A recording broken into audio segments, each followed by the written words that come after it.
Hello दोस्तों, नमस्कार। आप देख रहे हैं माही स्टडी फैमिली। आज हम बात करने जा रहे हैं संविधान से संबंधित कुछ महत्वपूर्ण प्रश्नों के बारे में। तो आइए शुरू करते हैं पहले प्रश्न से। पहले प्रश्न से दरअसल हम बात भाग एक से कर रहे हैं, जिसमें कि चार अनुच्छेद हैं। और चारों अनुच्छेद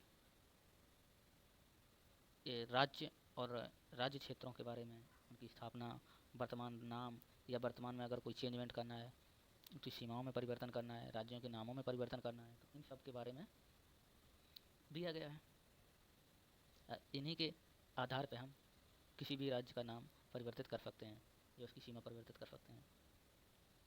तो अनुच्छेद एक हमारा ये कहता है कि संघ का नाम और राज्य क्षेत्र। और संविधान दो हमारा ये कहता है कि अगर हमें नए राज्यों का प्रवेश कराना हो या स्थापना करनी हो तो हम अनुच्छेद के वो संविधान के अनुच्छेद दो के तहत करेंगे। अगर बात नए राज्यों का निर्माण करना हो, वर्तमान में जो क्षेत्र हैं उनकी सीमा में नाम परिवर्तन करना हो, तो हम अनुच्छेद तीन के तहत करेंगे।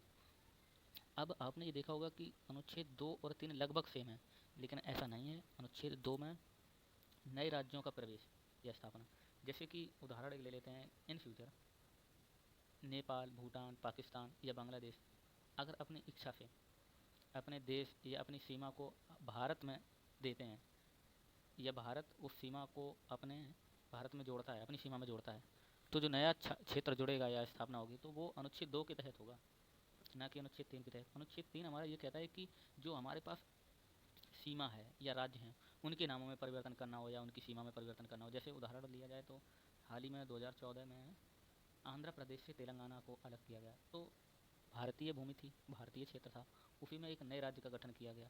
तो ये अनुच्छेद तीन के तहत से किया गया। और अनुच्छेद चार क्या कहता है? अनुच्छेद चार कहता है कि जो हमारे अनुच्छेद दो और तीन हैं इनके द्वारा जो नियम बनाए गए हैं वो पहली अनुसूची और चौथी अनुसूची के संशोधन और उनके अनुपूरक और पारिणामिक विषयों का उपबंध करने के लिए है। अब अगर बात की जाए भाग दो की, तो भाग दो हमारा नागरिकता से संबंधित है कि भारत में रहने वाले जो नागरिक हैं उनकी नागरिकता, या भारत में जो माइग्रेंट हैं, या भारत से जो अदर किसी कंट्री में चले जाते हैं उनकी जो सिटीजनशिप है, इन सब के बारे में विवरण दिया गया है। तो अब एक एक करके सबके बारे में डिटेल में जानते हैं। तो अनुच्छेद पाँच हमारा क्या कहता है कि संविधान के प्रारंभ पर नागरिकता। नागरिकता की बात की जाए तो भारत एकल नागरिकता वाला देश है।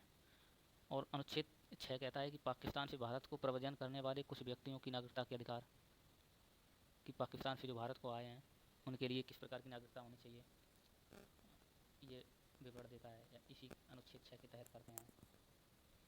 अनुच्छेद सात कहता है कि पाकिस्तान को प्रव्रजन, यानी भारत से जो लोग पाकिस्तान को जा रहे हैं उन व्यक्तियों की नागरिकता के अधिकार क्या होंगे, इसके बारे में विवरण देता है। और अनुच्छेद आठ हमारा भारत के बाहर रहने वाले, जैसे भारत के बहुत सारे लोग भारतीय मूल के या कहीं और रह रहे हैं, अमेरिका में रह रहे हैं या किसी अदर कंट्री में रह रहे हैं, तो उन व्यक्तियों की नागरिकता के बारे में जो अधिकार हैं वो अनुच्छेद आठ देता है। अनुच्छेद नौ हमारा विदेशी राज्य की नागरिकता, स्वेच्छा से अर्जित करने वाले व्यक्तियों का नागरिक न होना, यानी अगर कोई भारतीय नागरिक किसी दूसरे देश की नागरिकता ले लेता है तो वह भारत का अब नागरिक नहीं रहेगा, ऐसा अनुच्छेद नौ में दिया गया है, कहा गया है। भारतीय संविधान के भाग दो के अनुच्छेद नौ में इसका विवरण दिया गया है। अनुच्छेद दस क्या कहता है? नागरिकता के अधिकारों को बना रहना। अनुच्छेद ग्यारह कहता है संसद द्वारा नागरिकता के अधिकार का विधि द्वारा विनियमन किया जाना। तो ये तो रहे हमारी नागरिकता से संबंधित कुछ अनुच्छेद। अब भाग तीन, जो कि बहुत इम्पोर्टेंट है, जो मूल अधिकारों की बात करता है। भारत में रहने वाले प्रत्येक नागरिक को कुछ मूल अधिकार प्राप्त हैं, मौलिक अधिकार प्राप्त हैं। उन मौलिक अधिकारों के बारे में भाग तीन, संविधान का भाग तीन व्याख्या करता है। और ये भाग तीन अनुच्छेद 12 से लेकर 35 के बीच है। तो ये प्रत्येक अनुच्छेद को गहराई से अध्ययन करते हैं। अनुच्छेद 12 में जो मूल अधिकार है उनकी परिभाषा दी गई है।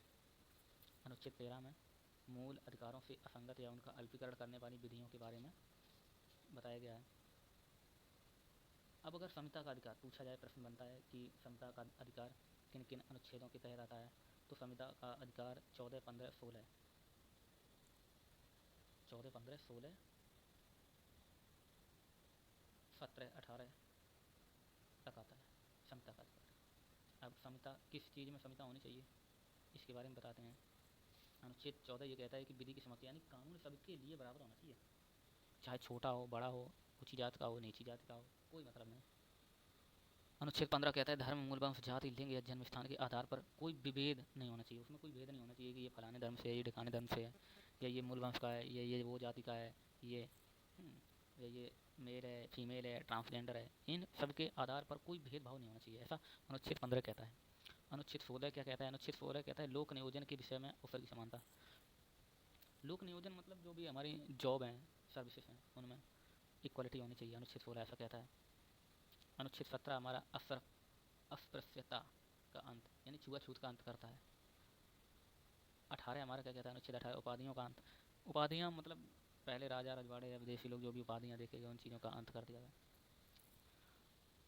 अब स्वतंत्रता का अधिकार। स्वतंत्रता का अधिकार हमारा अनुच्छेद 19 से लेके